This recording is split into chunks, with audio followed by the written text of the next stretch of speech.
All right, everyone, it is 6 o'clock, so we will get started. Welcome to the New Jersey Cannabis Training Academy Level 5 Live Q&A. My name is Precious Osagiarese, and I am the instructor manager here at the New Jersey Cannabis Training Academy, and I am also your Level 1 instructor. We're starting things off as always. Feel free if you'd like to drop your name and where you're dialing in from in the chat. If there's anything you're celebrating, whether it's making it through the licensing phase or if you're opening up soon, we'd love to give you kudos and a shout out. So also feel free to drop that in the chat. If this is your first time with us doing a webinar, welcome. So good to have you. We know that this entire industry, trying to get a license, trying to figure out where you fit in cannabis can be challenging, hence why we created the CTA, but we also invited our expert instructors to not only provide instruction through the portal, but give you guys some real life scenarios on what it actually means to be an entrepreneur in this space. And then maybe you realize entrepreneurship may not be the route. There's so many different routes to take in cannabis, and I'm excited to explore that with you. So we just want to remind everybody to be okay with where you are. This is an intricate industry, but it welcomes all. And if you're up for it, you can definitely find your way here. So let's talk about how this is going to work. And again, if this is not your first time, bear with us, but this is something we will go over every week, just as housekeeping. In a moment, I'm going to call on our Level 5 instructor, Darsh Kasanathan, to join us. If you know anything about Darsh, I can't wait to do her intro because this is going to be a good one. She'll introduce herself and give a brief overview of her course. After that, we'll go through some of the pre-submitted questions. If you are on the call and you have any questions you'd like to put in the Q&A box or in the chat, please feel free. We'll definitely get to those after our pre-submitted questions. Or if it's a question that comes after our pre-submitted questions, we'll try to watch out for those and get those there as well. If you are asking questions, let's try to keep them concise because we just have 1 hour today. So we want to make sure we're able to answer all questions and really get to the point of this webinar, which is business plans. Yeah, so that's pretty much it. Level set. We do expect that if you are in this webinar, you have sort of made it to level 5. And if you haven't, no fret. This will definitely be an explainer or an intro to what that course has to offer and prepare you as you plan to navigate that module. Otherwise, we'll proceed under the idea that you are pursuing an application and are studying the content provided. So let's get started. So without further delay, I'd love to bring up our instructor for level 5, Darsh Kasanathan. How are you? She is the founder and owner of Joy Leaf Dispensary. She's also a former CPA. I'll let Darsh run through her resume, but I've had the privilege to know Darsh for a very long time. And I've said this loud in so many different spaces, but really one of the smartest people I've met in cannabis and have watched made it work. And I'm going to dive into all of that. But Darsh, I'll give it to you. I'd love to give intro.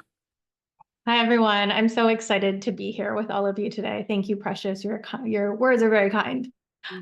So my background, everyone, I'm actually Canadian. I grew up in Canada. I grew up actually in a traditional immigrant South Asian home. And in the home, you get taught, work hard, get a good education, and you get great opportunity. And so being a South Asian woman, the options were doctor, lawyer, accountant, and I picked accountant. And I am a certified public accountant. And that's where I spent the first 13 years of my career. So I was in public accounting at a large firm, and then I was actually in a large Fortune 50 company for 13 years where I ran P&Ls. And how do I put people and processes together to create value for businesses? I left the consumer packaged goods industry of that organization, and then I actually went into the cannabis space, and I joined a multi-state operator. Cannabis came into my life later in my life, and where I found education, and it actually helped heal a lot of health issues that I had. So I have a personal relationship with cannabis. And then when I got the opportunity to go learn about cannabis and its business, I then got the opportunity in 2022 to be invited to a table to create what we have today is Joy Leaf. And we've been open officially as of Monday. It's going to be 1 year, 365 days. We have been open and we have learned so much. And I think what has really been a guiding light for us in that has actually been our business plan.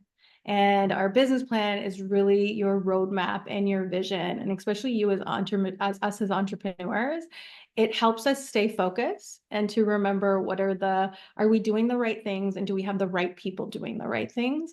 And it helps us stay grounded on where we're going. So I'm really excited to be here with all of you and to share more. Thank you so much. And you hit it right on the head. So we're going to talk about what I think is kind of the belly of the beast when you think about the application, or when you're applying, or when you're even thinking or dreaming of a cannabis business, is the business plan. I want to know, Darsh, just like, where did you start when you said, all right, it's time to put pen to paper, rubber meets the road? And what were some of those essential components that you needed for the business plan? Yeah. So whenever I think about our business, I think about the customer and patient first. So I am a customer and patient first. And where we started was we looked at where was an opportunity in the marketplace to fill in a gap. And when I entered the cannabis space and my first experience of walking into a dispensary, I felt uneducated. I felt overwhelmed and very nervous, and I didn't know the right questions to answer.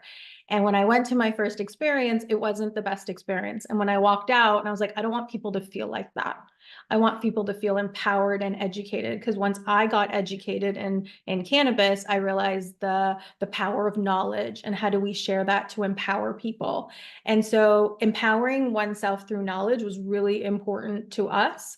And how can we bring that into Joy Leaf? So at Joy Leaf, our vision is to inspire and create experiences of joy, because everything should be joyous.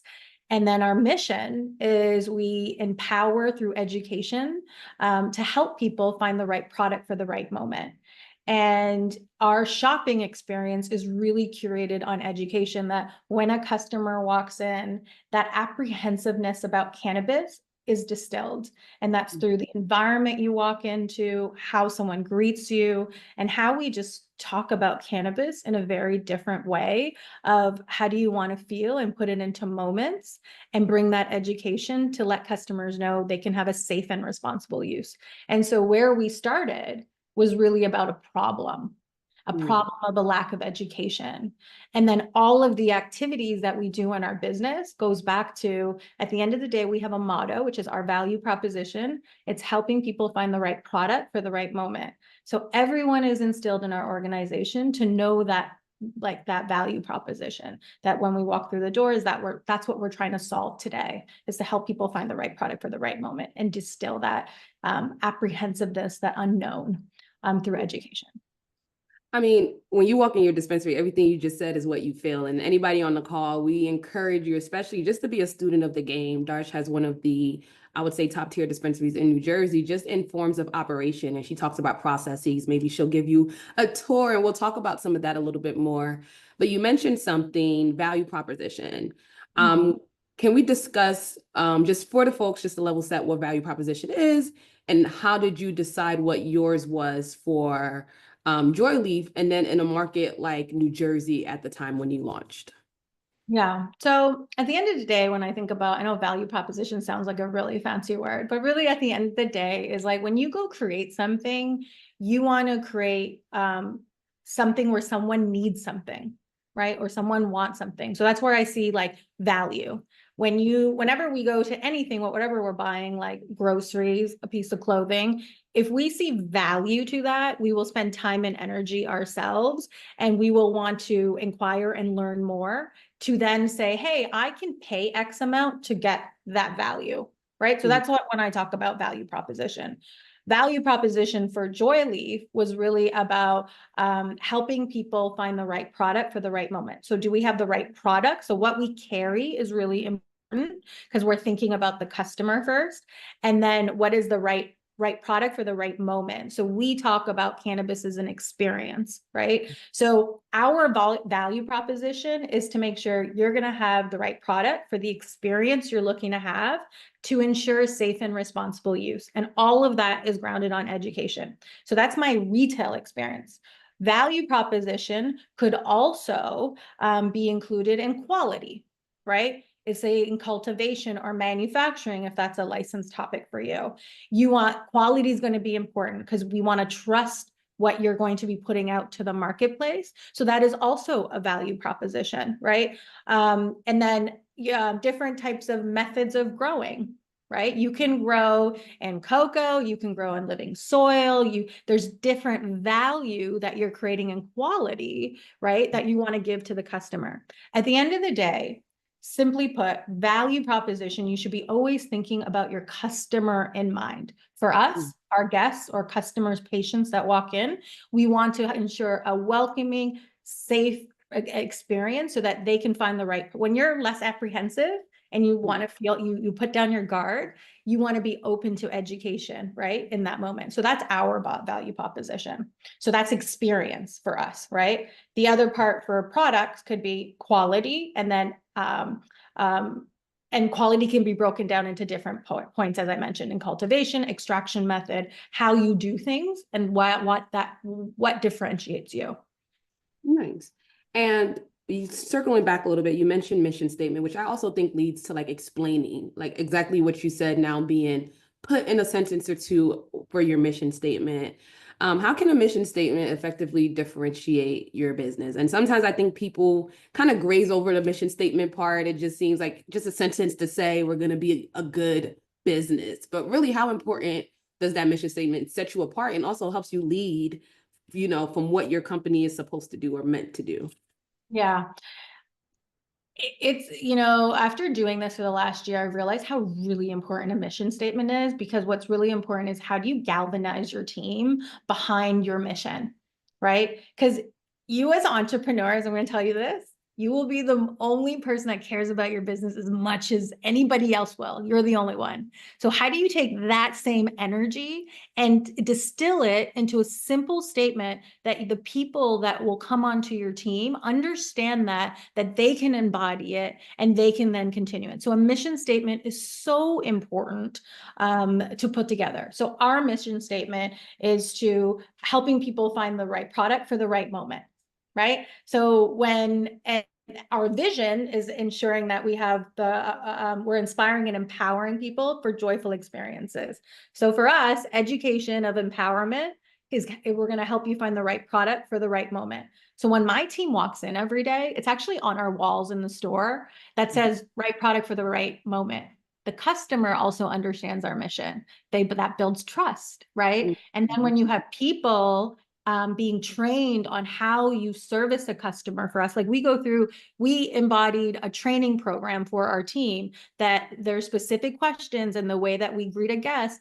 Those are activities that happen that help us achieve our mission.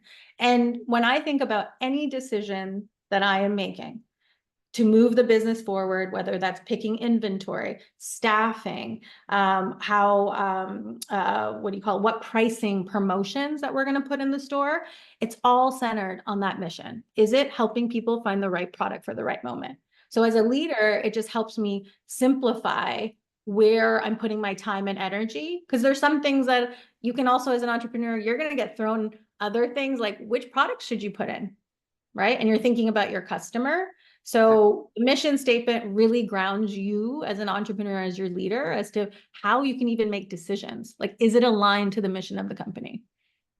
I'm actually going to throw in here a couple of questions we're seeing in the chat, because we do have some, I'm not the full time, but I think this is really leaning into what you were just saying about the mission statement. Someone asks, how would you be able to understand the difference in cultivators and manufacturers for folks to be able to make a better choice? Like, I guess, how can cultivators and manufacturers who folks don't necessarily have that in-person touch point with directly, how can they understand a mission and a vision and be able to, build out a company that way? So it's interesting, right? The supply chain for independence, you have to be connected to your full supply chain. So when I think about my mission statement of like right products for the right moments, I think about which cultivators. So when we meet with cultivators or manufacturers, right, we're thinking about, okay, are these the right products and will it sell? It's the price, the promotion, the marketing, like the brand awareness. Are those all there that we can go sell those products and it meets a need of a customer? So when I think about the mission statements for cultivators and manufacturers, right, you should be thinking about the quality of your products and your customer. Because when you go meet that retailer, we're aligned, our missions are aligned.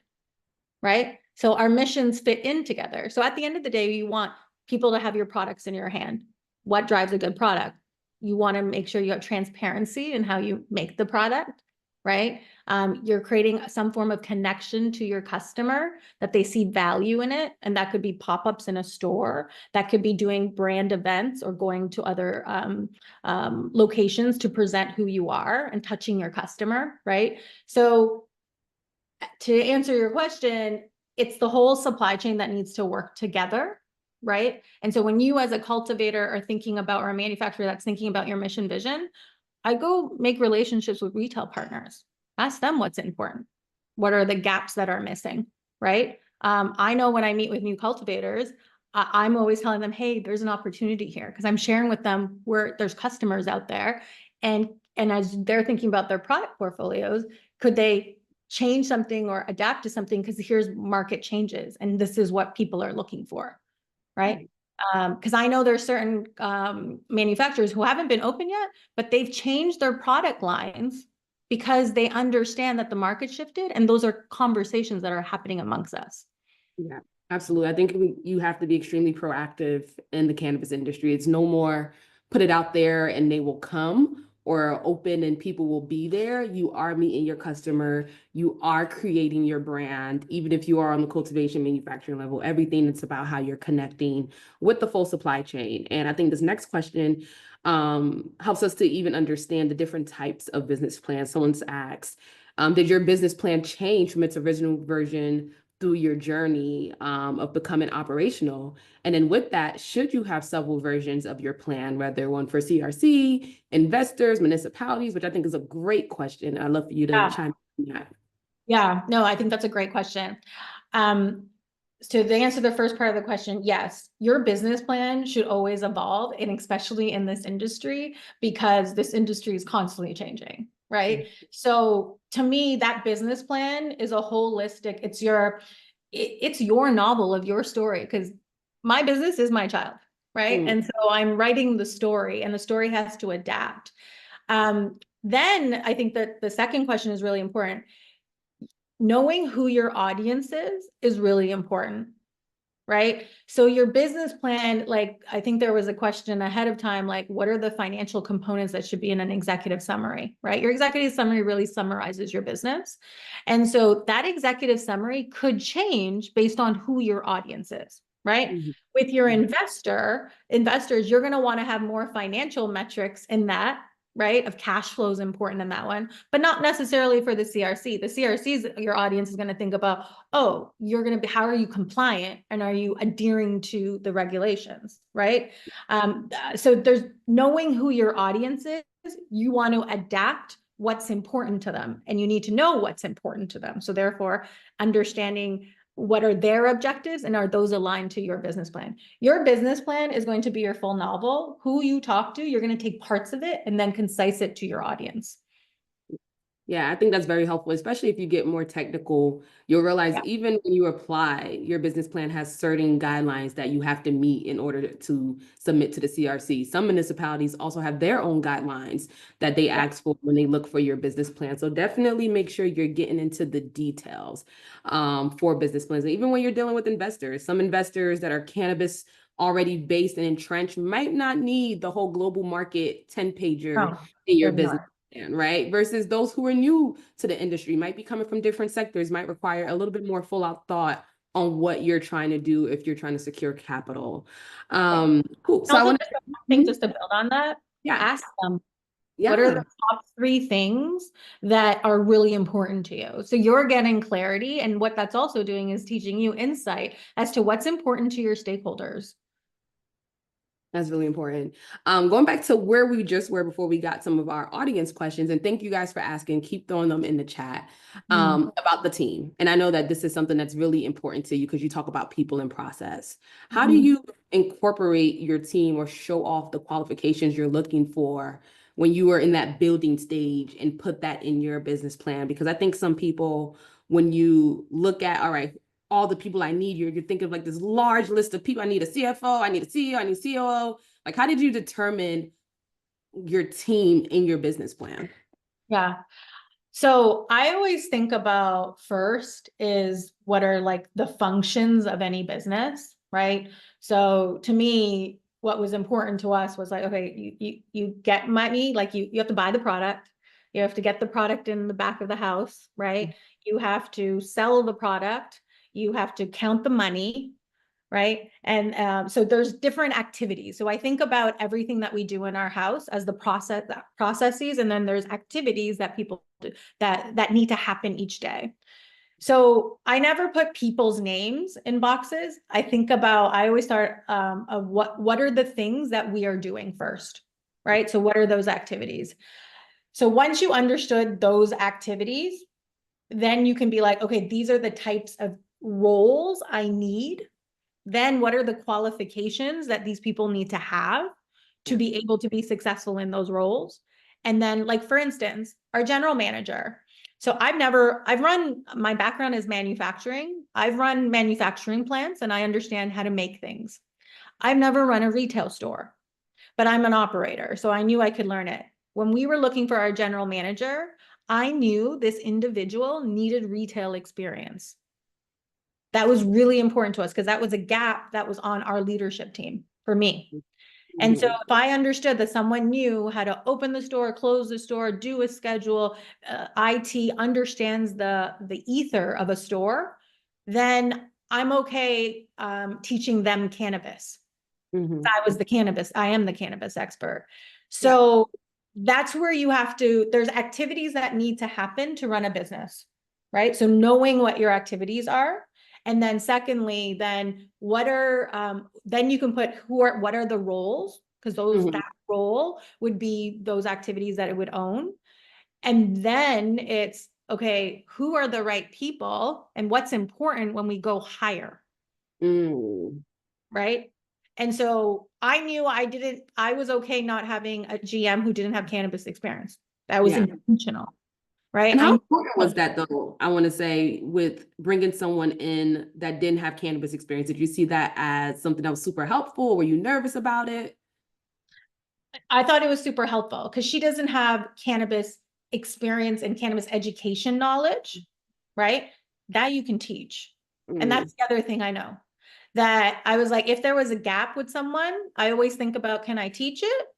Right. And now I need to train on it. And now part of our Cannabis 101 training that we do, which is part of the ether of our education, she's now a customer. She had a relationship with the plant, but she didn't have the deep knowledge to be able to go sell it. Now we've given her an opportunity. She brings expertise of retail experience, and now she's learning about cannabis. So I thought that was very important. And it was you're right, it is risky compared to, like, I've never run a cannabis retail store, but I was like, we're operators. We can figure it out. And all we need to do is train on cannabis. And I love talking about weed. So it's great. It's easy to train, right? Nice. And another part of cannabis that I feel like, is widely touched on is definitely diversity when it comes to just this industry. There's so many different facets and threads you can pull when you want to talk about diversity in cannabis. How important was that for you in building your team as well, especially to be reflective of the community you are serving?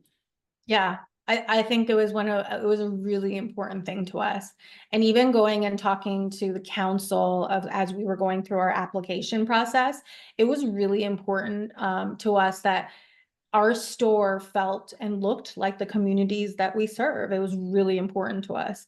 And one of the things, I'm actually really proud where we are in a year. And when you walk into our store, the diversity of of sex, of race, of age that works at Joy Leaf, I'm really proud of the diversity that we have and the people of Union County that we've given jobs to. And so it's top of mind to us as we go through always training. I always think when I make decisions on hiring is, do we have the right people doing the right things? That's always what I say to my team. And it's very clear on what people should own as at their activities.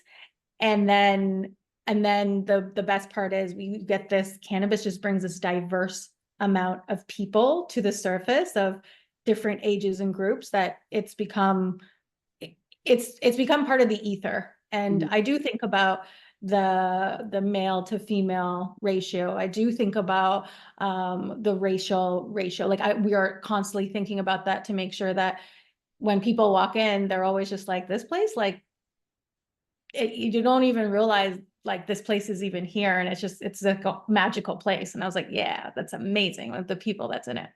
I can attest, it truly is. Love your staff. It's always such a welcoming feeling to come in there. I want to jump up a little bit because this part is something that we get often, is actually one of the biggest barriers that when we surveyed our CTA students and asked them like, well, what are you most curious about? It's about funding and financial planning. How are you able to basically project realistic financial assumptions in your business plan? Where did you get that information? How do you even put it on paper? And did you need to actually hire somebody who was maybe an accountant or a financial planner or someone of that nature with that background to actually come in and help you on that business plan side? Or is it something you and your team were able to take on yourself? Yeah. So I go back to, do we have the right people doing the right things? Right. And so we're fortunate enough. So I'm a CPA by trade. One of my business partners, Jane, she's also run GL accounting books before. And then my business partner, Jason, he's run a large business before. So we have the business financial acumen amongst us. However, because of 280E and there's a lot of tax implications, we did go and grab tax specialists, right, to help us really understand, okay, from a tax planning standpoint, they brought that expertise. So all to say, you need to assess, what do you know? Like, can you build a financial plan, right? Do you have the capability yourself? If the answer is no, there's a gap. And if it's not amongst your team, you should be looking for resources to help bring that on your team, to help you lay out what is the financial plan, and they would have the expertise. I know in course level 5, there is financial planning. So that would be a great tool to leverage. However, as an entrepreneur, if numbers aren't your strong point, I would encourage you as an operator, if you're going to do this, you need to know your numbers, and you can hire someone, right, that can help you and bring you on, and they should be the subject matter expert. But you as an owner, especially you as an owner, you really need to take the time and energy to understand, how does this impact my business? Because as an owner, at the end of the day, you'll have your great business plan, you'll get open. Then what happens is you start managing risk. Yeah. That is all that I do every day. You do that, right? Yeah. And so the processes will happen, the people will be in place. Then your job is to assess risk and how much are you willing to carry, right? But your financial plan, if you're not good at it, find someone who is and learn from them. Yeah, absolutely. And that's, again, our level 5, we split in half. I should have mentioned that earlier. We will have another webinar where we meet with our other level 5 instructor to really discuss about financial projections. So you guys can bring all your finance questions there. Still staying on the topic of finance and business plan, because I remember writing a business plan for my first cannabis business. And I felt like, I don't know, it just felt like the financial section was like this 30-pager section. And I had like 10-year projections. And listen, I don't even know if we ended up using all of that. And just like, mock P&Ls, just mock income statements, because we really wanted to show investors that we were ready. What do you think investors specifically are looking for in your business plan as it relates to finances? Are they more focused on your projections? Are they more focused on your startup budget? Is it a little bit of both? And really, how do you tell that story in a concise way? I know you said hire people, but what should people really, if you hire people, what do you want them to convey in that business plan? Yeah. So you said 2 things. So understanding what is your initial startup cost, right? That's to get just open, right? And some of that cost is also capitalized for you on the balance sheet, right? And so, so therefore it's an asset for you. So you're going to have startup costs. Then you have your ongoing operating costs. What's going to be important are the assumptions that you're going to build in particular for volume. Right? What type of sales are you anticipating?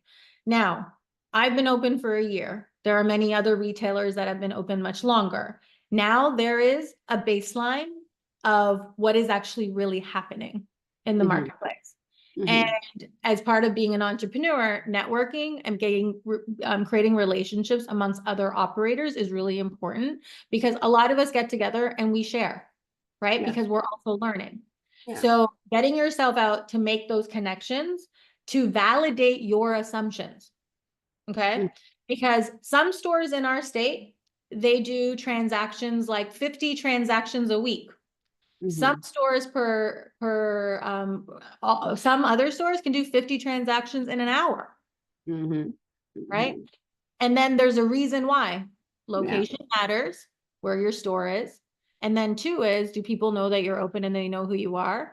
And then 3 is, do you have the best price? Yeah. Like those are your customers. So those assumptions are going to be so people already understand what's happening in the market. You need to validate when you put those assumptions into your business financial forecast, if those are still what the market says. For instance, when all of us a year and a half ago started opening, when stores were opening, we made an assumption that our average ticket was going to be, I don't know, $110. Okay. That is not true anymore. So if you are building models that has 110 basket, and if you're not in up north where Fort Lee, where people have that basket, then it's not going to make sense. And so that's where you have to assess your assumptions. So what investors are going to look to you it's not really the cost. They're going to really challenge your assumptions. Yeah. You built into it because there is data that's now exists in the marketplace. Right? No, that's so smart. No, I didn't mean to cut you off. Continue. No. So at the end of the day, what's validating your assumptions to what's happening in the marketplace? Because now you have real data. All of us that started just made up like, this is what we think. Now we know, right? And so those assumptions can be now corroborated with what's happening in the marketplace. And I think that is super key. I can be the one to tell you that we were pulling information. I won't say from thin air because we had other markets we can look at, Massachusetts, Connecticut, California, Colorado. We were looking at what some of our medical operators in the States were already doing. But if you guys are really at that beginning stage of building your business plan, you can really have something concise that is data driven, that shows you realistically what you can be able to do in a 3 to 5 year period. And like Darsh said, based on, of course, license type, but of course, with location, with basket size. One thing we know about any industry, when competition comes up, price will probably come down. So how are you going to come into the market where we are and really mitigate that? And I still say New Jersey is really in its infancy. There's so much room for growth and so much room for opportunity. But another part of, actually, I'll jump into a question here before we keep going so we can keep our audience in the loop. They're asking about this data and this directory of people. So how did you find your 280E tax person? How do you find a financial planner? Is there like a list of cannabis people you can pull from? Of course, you guys know that we have the CTA portal, you have access to our instructors, and so much more. But maybe, Dash, you could tell us a little bit more about like where people can find good people and service providers from, and that data that we were saying. Yeah. So, yes, you said it. The CTA instructors are great resources. Actually, I met many of those CTA instructors at like an NJCBA event. I was eventing out, right? There's a lot of retailers that go there. There's a lot of cultivators, manufacturers. So I was looking for industry events to go to, right? There's the Real Cannabis Conference. There's different conferences that happen that it's really important to go get connected into those conferences because you need to make relationships with people and then people will share, right? And so the data is there when you go seek it. And people will share. And even if they're not going to share information with you, sharing your assumptions of what you're thinking, right? They're going to tell you, I wouldn't think that way. Cut it back. I've told people that. They've come to me and told me their assumptions. And I'm like, I would cut that in half just to be safe. I'm not telling you the number. I'm giving you a principle. Nice. And one thing I can tack on there for data, especially if you're new and you're starting in, there are platforms that you can look into, New Frontier, Headset. Now, some of these are paid subscriptions, but some of them do have free trials that allows you just to kind of look at market analysis, like what New Jersey's doing. You can compare it with other states are doing. You really have to be a student of the market. You have to visit dispensaries, look at prices, see what you would pay for, ask your friends and family, hey, did you go in a dispensary lately? What did you buy? I remember when I first started my first business, I would walk down the street and ask just random people. Hey, did you know this existed? Did you like I was doing my own studying and people think I'm crazy. I have the data sets to prove it. And to this day, they were so helpful in helping me sort of craft out what would be the best thing. And shout out to our executive director in the chat, Tahid Chappelle, who is putting down some information in different places that we can find cannabis events where you can meet people, so on and so forth. So be sure to check out those links and make sure you save it.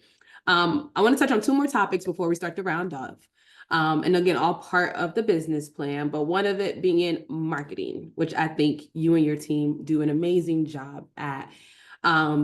Especially now that you see a market that's growing, maturing, dispensaries, retailers, cultivators are popping in. How do you start to distinguish your brand and how do you put that pen to paper? How do you write that out in your business plan and say, you know what, we're going to do this way via this marketing plan, and we're sure it's going to work that way? How did you guys come up with how Joy Leaf would be presented to the people? Yeah, I think, well, we always had, when we were creating the brand, we always thought of like 3 words that were really important, how we made decisions. It was like, it was welcoming, it was empowering, and it was fun, right? And so those 3 words were used in every decision that we were making. At the end of the day, when I think about, can you just rephrase that question? I just want to make sure I got it. Yeah, just really want to dive into the marketing section of the business plan. Yeah. How did you draft that out, and how did you go pronouncing your brand to the industry? And is it reflective of what you guys put down in your business plan? Yeah. So in our business plan, it was right product for the right moment, right? And so our marketing was based on how do we create moments in everyday lifestyle that cannabis, because at the end of the day, our main vision is like destigmatizing the plant. And how we do that is helping people become more educated. And so when the brand is empowering, that was very important. It was grounded on education. So we actually created what we did before Joy Leaf was open. We actually created a platform, Canadar. So that is me personally as an educator on the platform. And if we knew that we were going to be educators and experts, we started the marketing ahead of before we were even open. But what we believed was a brand needs an identity and a person to connect to. And that was an important principle to us, because if we're going to be educators and educating on cannabis, they had to trust us. So we had to create a voice of trust. And therefore, I became a certified GOV because that was part of becoming an expert. And that was part of the marketing we took.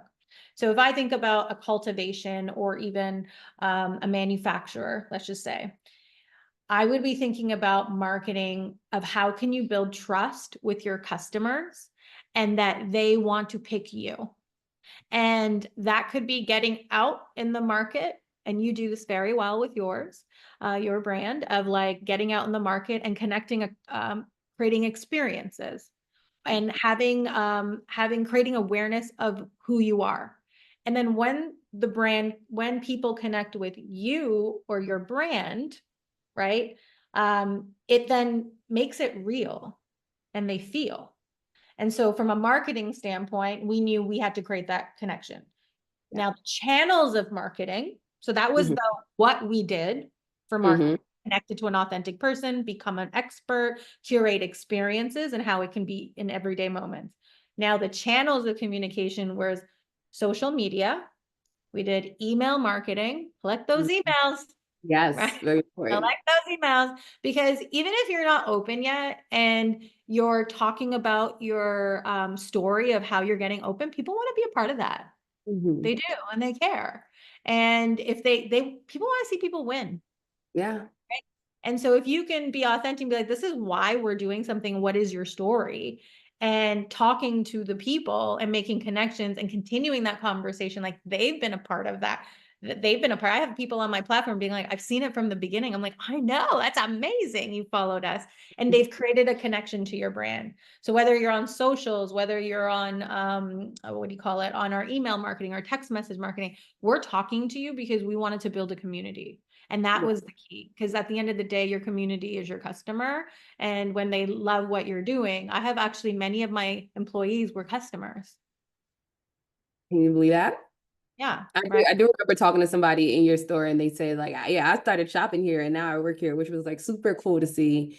Yeah. And I think that's one thing you said about the channels is super important because if the thing that I hope people are taking away as you're going through CTA courses is that you have to come in pretty creative, right? It's not just, again, weed is not just selling itself off shelves the way people assume or think. You want to establish an identity. You want to establish a story, a brand story, whether you're on the cultivation manufacturing side or whether you're on the retail delivery side or somewhere in between. But Darsh, compliance, right? There's but so much we can do. So how did Yeah. you guys manage to mix or marry rather your strategies for marketing with what regulations and compliance say with the restrictions around marketing? Or did you find that challenging rather? Yeah, it is challenging. We get tested on it every day now. Like there's new SMS, MMS marketing regulations that have come out, right? And so we're learning through that. Um, it is a challenge. And I really believe where we are right now with our marketing regulations, it is a very grassroots. Like you have to win your community Mhm. and they need to know who you are and what you're contributing. And you need to have street teams and going and meeting people, right? And creating that connection with people. Your brand won't sell itself. Another thing from a marketing standpoint, your best marketing is actually the bud tenders that work in those retail stores, especially if you're a cultivator or a manufacturer. Because what's really important is those bud tenders are going to be suggesting your brands. Yeah. So they are the first voice of introducing the brand. What we Mhm. do in our store is we'll email market you, we'll put you in a display case, and then we'll make sure our bud tenders fall in love with you, because if they're not talking about it, it's hard for the brand to position itself. Because sometimes you do have customers that are looking for a low price, low quality. That's just what it is. But then there's other customers who are new coming into our industry that are looking for that experience. And so you can create engagement with that new customer with winning that bud tender. So going out to the community, right? Being part of the community. And that involves, how did that do that? That involves getting in line with the council and what's important to them, your stakeholder, how to participate in community events. And the important thing that we did was, I'm not out selling cannabis at these events. I'm talking about the education of cannabis and why people come into my store, right? Mhm. And I think when you change that conversation, I'm no longer selling weed. I'm talking about a product that needs a platform to be spoken about, right? So that's like marketing it. It's like, I'm not selling it. I'm just telling you the facts about cannabis. Did you know? Gems, I actually had to sit down and write something you were saying as you were saying it, even though we have chatted for years, because you're extremely right about the support that bud tenders play in the cannabis industry. And I implore everybody to get to know bud tenders, get to know their experiences. If you have been a bud tender before, it really where is like that human element meets the road in cannabis industry. And it's how people learn, especially again, it starts at the head. But if you're education driven store like Joy Leaf, and now you have your bud tenders relaying that same information. Again, you guys just have to go in the store. It's one of the feeling of safeness of like really gonna enjoy and know products and ask questions without feeling like it's a dumb question Yeah. when you're at Joy Leaf. So again, I implore everybody to go check it out. I'm getting to some questions here from the audience again, and then wrap up with some of my questions about just technicality, like actually writing this business Yeah. plan. I have a question in here in our Q&A box. It said, what parts of the supply chain did you really feel you had to study more about? And did that help you with your overall business in retail? So I'm guess assuming like, did you get in to know, like you mentioned, cultivating, manufacturing, maybe even delivery, distribution? Did any of those other parts really help you strengthen what you were doing on the dispensary end? Yeah, I think understanding the full supply chain is really important. You're not going to learn it all at once. And why understanding the supply chain is important for retailers is because at the end of the day, remember, you're a customer first. If your value proposition is to make sure you have the right products for the right moment, then when I meet with cultivators, I might not know all the answers, because some of these cultivators are amazing that are coming on, and how they're growing and how they manage humidity, temperature, irrigation. Like it's pretty cool. and I'm also still learning. But Mm. what I understood was I always have power 5 questions. When I go see a cultivator, same 5 questions. If I see a manufacturer, same 5 questions. So I've learned what are my questions to help build partnerships, right? Mm. And in each of those moments, because what's really cool about our industry is that there's still newness of like how things are grown, how things are manufactured that are still happening. Therefore, we're still learning because there's capabilities that haven't come here yet, right? And so we can share those 5 questions at another time, but yes. And Yeah.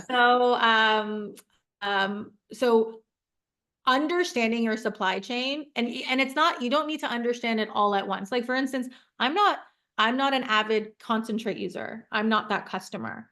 Although I have now taken time to hang out with extractors who do concentrates to understand why they do what they do, right? So Yeah. I will spend time with them, and I might not buy from them right now, but I'm learning. And whenever you go to these industry events, that's all. I sit there and I just listen to growers and manufacturers tell me about what their value propositions are to assess, okay, how does that relate back to a customer? And is that important? And does that create value for that customer? Right. So we're having that dialogue. And so you're not going to learn it all at once. So that's what I would say. And also remember, so for me as an entrepreneur, I'm a generalist. I can be an expert in moments, but then I pull myself out because I need to manage my whole business, because that's the business plan, is all of the things. And I need to make sure, do I have experts? So I know I have a really good cultivator. There's a cultivator that I know I go to because I just value his perspective. And then I have a manufacturer. So I have my subject matter experts who I know that I can dial into and understand, hey, I see this happening. What do you know about that? Also, Yeah. lab testing. Lab testing is really important for a retailer. Also, for all the cultivation and manufacturers. If you go read a COA, Yeah. I studied a COA to understand what are those components and how is New Jersey doing it, and what are the thresholds. So this is, to me, this is my own education. It's Darsh's University. It's about understanding what are the components of the cannabis industry, because all I'm doing is taking that to be like, okay, how does that impact my business? And does it matter to the customer? Yeah. I think it's just being a student of the game consistently. Yeah, COA, certificate of analysis. Thank you someone for it. Well, look, shout out to you. That means you're doing your due diligence. And one thing you guys should know too is that like in level 9, when we launch those courses, we're going to be talking about each supply chain. You're going to have a subject matter expert in cultivation, distribution, wholesale, retail, manufacturing, delivery, that's going to tell you exactly their experience. And we'll have these webinars with them. And we really cannot wait for you guys to get to that part of the program. So definitely make sure you're getting through your courses. I'm going to save this question for last. Someone asked about your journey being a ganjier and how that's helped. I know that's an exciting part of your journey, and I'd love to get to that hopefully a little bit later. But I do want to talk about where rubber meets the road. There are a lot of new entrepreneurs that, being cash strapped, you might not be able to afford a bunch of service providers to come in and write your business plan. Do you recommend using templates, business plan, cannabis business plan formats that are maybe out there? Are they safe to use, or are they customizable, or should people really just hit up Word document and start from scratch? I think that's a great question. So there's a lot of things I did not have when we started, right? And I have a business background. I did take those templates, and like for SOPs or even like our financial templates, right? We created them from scratch, but we had the expertise. Yes. I would say there is stuff that's out there that you can take as a template and a framework. And I think you also have it in the CTA courses, right? Mm-hmm. It's like, here's the structures and the frameworks. And so I would say having a template is a nice to have, right? But starting from scratch, you can also leverage. Everything needs to be customized. Here's the most important thing. Everything needs to reflect your business, Mm-hmm. right? And you can take a template or create it from scratch. It has to be yours, is what I would say. Yeah. So understanding all the assumptions you put in there, understanding, and I think you in the courses going forward, like the SOPs, right, are already constructed for you of like what are the components. Having the framework, it's important because at least you know that you're not missing anything. Yeah. Right. So I would say, especially if you're brand new, never done business before, taking a template is a good start because it gives you a framework. And also these courses gives you the framework of how to do things, especially in my business plan course. We go through like brainstorming, mission, vision, like purpose. Like we go through that. We go through doing the business description. And the next thing that I would say is once you have a framework or what you've done, go find a subject matter expert. Like you need a mentor in this. That's another thing. You need to have a team around you that are like, okay, I want to support you to help you go the right way. This is also a mentorship forum right here, right? And so, and it's going to be an evolving thing, but at the end of the day, it needs to be yours. Yeah. And you need to understand it because you are the one articulating it. Yeah. I would say where I started a year ago and how I was talking about Joy Leaf and where I am a year now, I have a very concise, clear. It took me 365 days. A very concise way of how I communicate whenever I meet, which stakeholder I meet. I understand what's important to them, and then what my sound story is as I go talk to them. I still have to talk to my investors. I still have to talk to the CRC. I still have to talk to the municipality, right? But I make sure that they understand our mission, and education is all grounded on it. And they see me as an educator, right? Yeah. And you touched on it before. It's a question I've asked every instructor towards the end of the webinar, but like, what are some of the advantages of taking your course? Yeah, so I'll be biased. I love our course. And so, so there's components to it of understanding like how to write your business description, how to write your mission and vision, and how to construct your team. That's the one I'm really passionate about. And then how do you put it all together for your executive summary, and of course the financial plan. What I love about this course is it's holistic and it really helps you get a clear understanding of your business. And I love the frameworks that we put in there that really lay out a very clear business description. And you could think about, you could do a side by side. Okay, this is what they said. This is what I believe my business is, and have I captured those content items. And so I think it's a great framework that's been given to you. So when we talk about starting from scratch, I think you're actually getting a really good baseline.